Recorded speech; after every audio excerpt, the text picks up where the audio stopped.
বন্ধুরা, আজকের এই গল্পে আপনাদের স্বাগতম।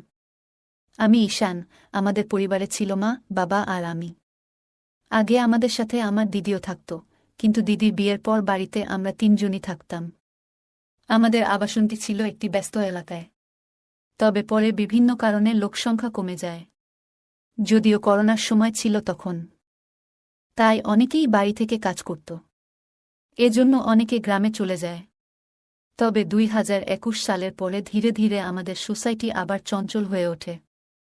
বিভিন্ন উৎসব পুনরায় উদযাপন হতে শুরু করে। আমার মায়ের নাম ছিল মাধুরী। তিনি তার নামের মতোই সুন্দর এবং মুক্ত চিন্তার অধিকারী ছিলেন। মায়ের এক অসাধারণ গুণ ছিল, তিনি যে কোনো পরিস্থিতিতে সঠিক সুযোগের সদ্ব্যবহার করতে পারতেন। তার বুদ্ধি ও কথার ভঙ্গি ছিল অতুলনীয়। কিছুদিন আগেই একটি ঘটনা ঘটেছিল যা আমার জীবনে গভীর প্রভাব ফেলেছে। আমাদের সোসাইটিতে একটি বড় পার্টির পরিকল্পনা চলছিল। আমাদের সোসাইটিতে মোট 10টি বিল্ডিং ছিল, আর সবাই মিলে একসঙ্গে এই উৎসবটি উদযাপনের সিদ্ধান্ত নেওয়া হয়। উৎসবটি ছিল নতুন বছর উপলক্ষে। পার্টির দিন মা একটি উজ্জ্বল লাল রঙের শাড়ি আর স্টাইলিশ ব্লাউজ পরে বের হলেন। তাকে অসম্ভব সুন্দর দেখাচ্ছিল। করোনার সময় মায়ের জীবনযাত্রায় বড় পরিবর্তন আসে। তিনি তার শরীর ও স্বাস্থ্যের প্রতি বিশেষ মনোযোগ দিতে শুরু করেন। প্রতিদিন সকালে তিনি হালকা পোশাক পরে ঘরে বসে যোগব্যায়াম ও প্রাণায়াম করতেন। আমি মুগ্ধ হয়ে মাঝে মাঝে দূর থেকে লুকিয়ে মায়ের এই অনুশীলন দেখতাম। অনুশীলন এর সময় মাকে অনেক সুন্দর আর আকর্ষণীয় লাগত, যা আমার মনকে অনেক প্রভাবিত করত। পার্টির দিন মা ও আমি একসঙ্গে অনুষ্ঠানস্থলে পৌঁছাই। আমাদের সোসাইটির সবাই সেখানে আনন্দে মেতে উঠেছিল। মা ছিলেন খুবই প্রাণবন্ত ও হাসিখুশি। তিনি এই উৎসবের মূল আকর্ষণ হয়ে ওঠেন, কারণ মা সবার থেকে অনেক সুন্দর আর আকর্ষণীয় ছিল সেখানে। আর সাজগোজ করায় তাকে আরও সুন্দর লাগছিল। যতক্ষণ না লোকজন আসতে শুরু করল, পার্টির পরিবেশ ধীরে ধীরে আরও আকর্ষণীয় হয়ে উঠছিল। অন্য মহিলারাও দারুণভাবে সেজেগুজে এসেছিলেন। পুরো জায়গাটা আলো আর আনন্দে ভরে উঠেছিল। কিছুক্ষণ পর ডান্স প্রোগ্রাম শুরু হয়। সবাই একের পর এক মঞ্চে উঠে নাচতে শুরু করল। আমিও নিজের মতো করে পার্টির মাঝে ঢুকে পড়লাম। পার্টির এক কোণে গিয়ে আমি এক বোতল পানীয় তুলে নিই। লুকিয়ে লুকিয়ে পান করতে থাকি। এদিকে নাচের মধ্যে একটা মেয়ের সঙ্গে আমার আলাপ হয়। তার নাম ছিল নেহা। তার হাসি আর কণ্ঠে যেন কিছু আলাদা আকর্ষণ ছিল। সে আমার কাছে এসে কথা বলল এবং এক পর্যায়ে আমাকে প্রস্তাব দেয়। নেহা আমাকে বলল, চলো আমার বাড়ি, আমি তোমার পাশে কিছু সময় থাকতে চাই। আমি তখন এমন অবস্থায় ছিলাম যেখানে আমার নিজের উপর নিয়ন্ত্রণ ছিল না। মন চাইছিল কোনো কিছু নতুন করার। আমরা ঠিক পার্টি ছেড়ে বেরিয়ে যাব, এমন সময় আমার মা সেখানে এসে পৌঁছালেন। মা বুঝতে পেরেছিলেন যে আমি কোথাও লুকিয়ে আছি, আর তিনি আমাকে খুঁজতে খুঁজতে ঠিক সেখানে চলে এলেন। মা আমাকে দেখতে পেয়ে থমকে গেলেন। তার চোখে উদ্বেগ আর কষ্টের ছাপ ছিল। তিনি আমার হাত ধরে বললেন, তুমি কি জানো তুমি কি করতে যাচ্ছ? এই পথে হেঁটো না, জীবনকে নিজের নিয়ন্ত্রণে রাখো। মায়ের কথাগুলো যেন আমার ভিতর গভীর ছাপ ফেলল। পার্টির এক কোণে যখন আমি লুকিয়ে পানীয় পান করছিলাম, তখন হঠাৎ মায়ের গলা শুনতে পেলাম। মা আমাকে খুঁজে পেয়ে ডাক দিলেন। আমি হতবাক হয়ে গেলাম, আর নেহা ভয় পেয়ে চুপচাপ সেখান থেকে চলে গেল। আমি মায়ের দিকে এগিয়ে গেলাম। মা আমাকে দেখে বললেন, এটা কি তোমার পার্টি করার স্টাইল? আমি কিছু বলার আগে মা আমার মুখের দিকে তাকিয়ে বললেন, তুমি কি পান করেছ? তোমার মুখ থেকে তো পানীয়ের গন্ধ আসছে। লজ্জা করে না তোমার? আমি মাকে বোঝানোর চেষ্টা করলাম। বললাম, মা, এটাই আমার প্রথমবার। বছরের এই দিনটা একটু আনন্দ করতে চেয়েছিলাম। মা আমার কথা শুনে শান্ত স্বরে বললেন, আনন্দ করো, কিন্তু এমন গোপনে নয়। যদি কেউ দেখে ফেলে বা জানতে পারে, তবে তোমার বাবার মান-সম্মান কি হবে? নিজের কাজের জন্য পরিবারের মানমর্যাদা নষ্ট করো না। আমি প্রতিশ্রুতি দিলাম, মা, আমি আর কখনো এমন করব না।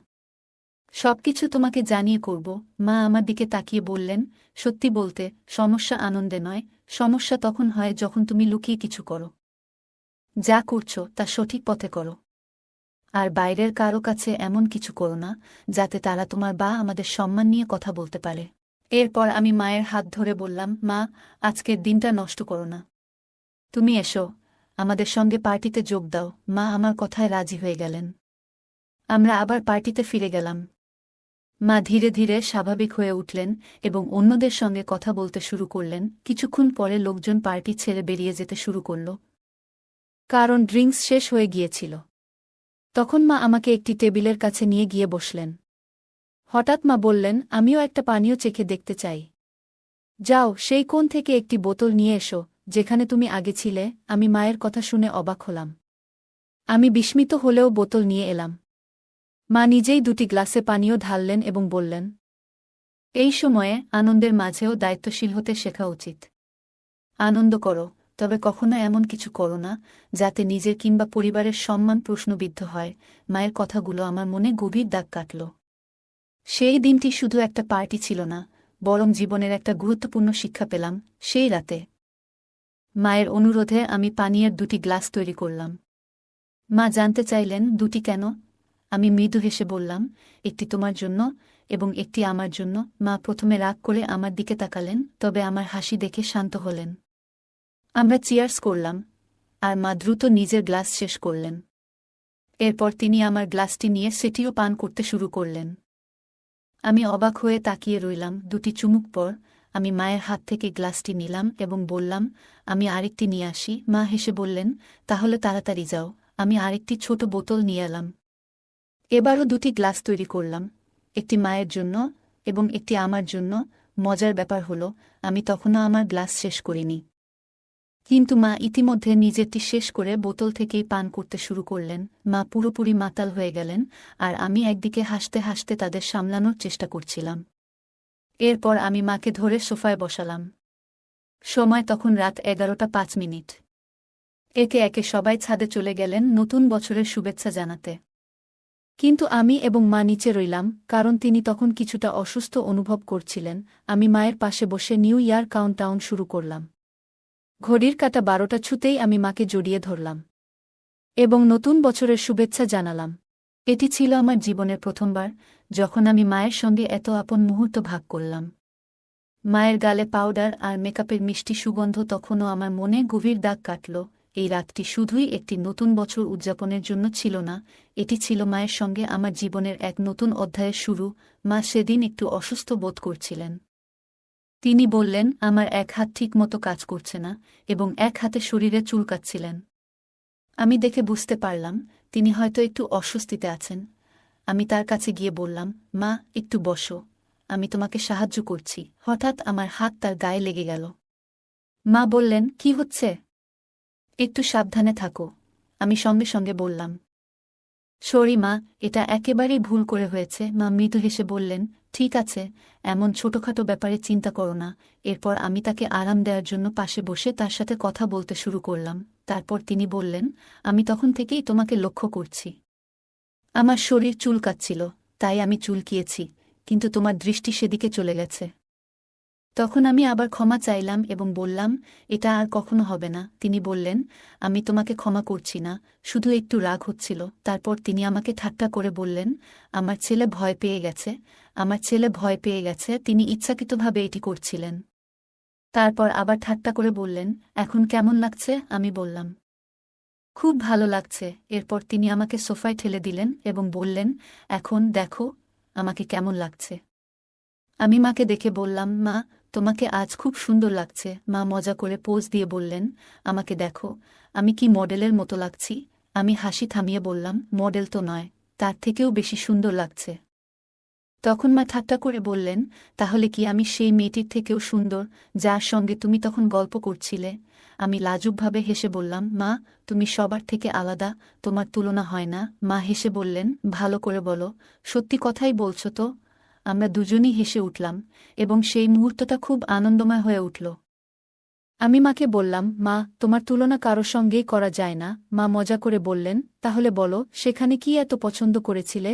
আমি হেসে উত্তর দিলাম, কিছু না মা, শুধু মজার ছলেই কথা বলছিলাম। মা হাসি দিয়ে বললেন, সব ঠিক আছে। আজ রাতটা একটু ভিন্নভাবে শুরু করি, নতুন বছরের আনন্দে মেতে উঠি। তখন আমি মজার ছলে বললাম, তুমি কি প্রস্তুত? মা মজা করে বললেন, আর যদি প্রস্তুত না থাকি? আমরা দুজনেই হেসে উঠলাম এবং সেই মুহূর্তটা হাসিঠাট্টায় ভরে গেল। রাতে মা বললেন, তুমি কি সত্যি আমাকে সারা রাত এভাবে ধরে রাখবে? আমি মজা করে বললাম, হ্যাঁ, কেন নয়। তিনি হেসে আমার গালে মৃদু চিমটি কেটে বললেন, তোমার তো সবসময় তাড়াহুড়ো থাকে। আমি তাকে সান্ত্বনা দিয়ে তার ঘরের দিকে নিয়ে যেতে শুরু করলাম। তিনি হেসে নামমাত্র বাধা দেওয়ার ভান করলেন, কিন্তু তা ছিল মজার ছলে। ঘরে পৌঁছে আলো জ্বালিয়ে তিনি বললেন, এখন কি করব বলো? আমি মজার ছলে বললাম, আরাম করে ঘুমানোর সময় হয়েছে মা। তিনি একটু চিন্তিত ভঙ্গিতে বললেন, তবুও এত দেরি করে ঘুমানো কি ঠিক হলো? আমি হাসি মুখে বললাম, আজকের রাতটা বিশেষ মা। একটু মজা করলে ক্ষতি নেই। আমরা দুজনেই হেসে উঠলাম, আর সেই মুহূর্তটা আনন্দে ভরে উঠল। তখন সে বলল, কিন্তু আমার তো জানা থাকবে, পরে যদি খারাপ লাগে। এখন হয়তো ভালো লাগছে, কিন্তু ভবিষ্যতে এই সম্পর্কের দিকটা হয়তো বদলে যাবে। আমি বললাম, তোমার প্রতি আমার অনুভূতি সত্যি। আমি অনেকদিন ধরে তোমার পাশে আছি, একজন ভালো বন্ধুর মতো। কিন্তু যদি আজ আমরা এই মুহূর্তটাকে হারিয়ে ফেলি, তাহলে হয়তো সবকিছু বদলে যাবে। সে এক মুহূর্ত ভাবল, তারপর বলল, ঠিক আছে, কিন্তু একটাই শর্ত, আজকের পর আর কখনো কিছু আশা করো না। আমি খুশি মনে বললাম, ঠিক আছে, আমি তোমার শর্ত মেনে নিচ্ছি। তারপর সে আমার দিকে তাকিয়ে জিজ্ঞাসা করল, তুমি এমনভাবে দাঁড়িয়ে আছো কেন? আমি বললাম, কিছু না। তখন মা বলল, তাহলে যাও। যদি তুমি না চাও। আমি বললাম, তোমার ইচ্ছা যদি না থাকে, তাহলে আমি চলে যাই। আমি বিছানায় বসেছিলাম, তখনই সে আমার হাত ধরে টেনে বলল, তুমি এত গম্ভীর কেন? সবকিছু এত সিরিয়াস ভাবে নিও না। আমি অবাক হয়ে বললাম, তাহলে তুমি চোখ বন্ধ করে আগে শুয়েছিলে কেন? সে হাসতে হাসতে বলল, আলোটা আমার চোখে পড়ছিল, তাই চোখ বন্ধ করেছিলাম। আমি আলো বন্ধ করে আবার শুয়ে পড়লাম। সেই রাতে পার্টির পরে আমরা প্রথমবার এতটা সময় একসঙ্গে কাটিয়েছিলাম। তখনই সে উঠে গেল, আলোটা জ্বালালো, এবং বাথরুমে চলে গেল। ফিরে এসে আবার বিছানায় শুয়ে পড়ল। আমি তাকে দেখে বললাম, মা, তুমি খুব সুন্দর লাগছো। সে হাসি দিয়ে বলল, এখন তো আমি আগের থেকে অনেকটাই রোগা হয়েছি। তাও কি তোমার কাছে ভালো লাগি? আমি বললাম, তুমি যেভাবেই হও, সবসময় আমার কাছে সুন্দর। আমি মাকে বললাম, তুমি সবসময় সুন্দর লাগো। মা মুচকি হেসে বললেন, আজ তোমার বাবা আসছে না, আমরা দুজনে একসঙ্গে সময় কাটাবো। দরজাটা বন্ধ করে দাও, আর বাইরে যাওয়ার দরকার নেই। আমি বললাম, মা, তুমি তো অনেক স্মার্ট। আমি ভেবেছিলাম তুমি পুরনো ধাঁচের মানুষ। মা হেসে বললেন, আমি এমন নই। আমি নিজের মতো করে চলি। তোমার যদি কিছু মনে হয়, নির্দ্বিধায় আমাকে বলো। আমি বললাম, আমার তোমাকে নাম ধরে ডাকতে ইচ্ছা করছে। মা বললেন, দেখো। আমি প্রথমবার তাকে তার নাম ধরে ডাকলাম, আর আমরা দুজনে হেসে উঠলাম। হাসতে হাসতে আমি বললাম, মা, তোমার আর বাবার কথাবার্তা এখন খুব একটা হয় না, তাই না? মা হেসে বললেন, হ্যাঁ, এখন খুব কম হয়। মাসে 1-2 বার, তাও সময় বের করা মুশকিল। আমি বললাম, সত্যি? মা মাথা নেড়ে বললেন, হ্যাঁ, সত্যি। আমরা আবার হেসে উঠলাম। কিছুক্ষণ পর আমি মাকে জিজ্ঞাসা করলাম, মা, তোমার কি প্রয়োজন? মা মুচকি হেসে বললেন, তুই আমার ছেলে, আমি তোকে সবকিছু বলতে পারি। আমি বললাম, তাহলে আজকের রাত শুধু আমাদের জন্য। আমরা একে অপরের মুখোমুখি বসে গল্প করতে শুরু করলাম। মা আমাকে তার তারুণ্যের দিনগুলোর কথা বললেন, কিভাবে তিনি অনেক কঠিন সময় পার করেছেন এবং সবকিছু সামলেছেন। আমি তার কথা শুনলাম এবং আমার মনের কথাগুলোও তাকে জানালাম।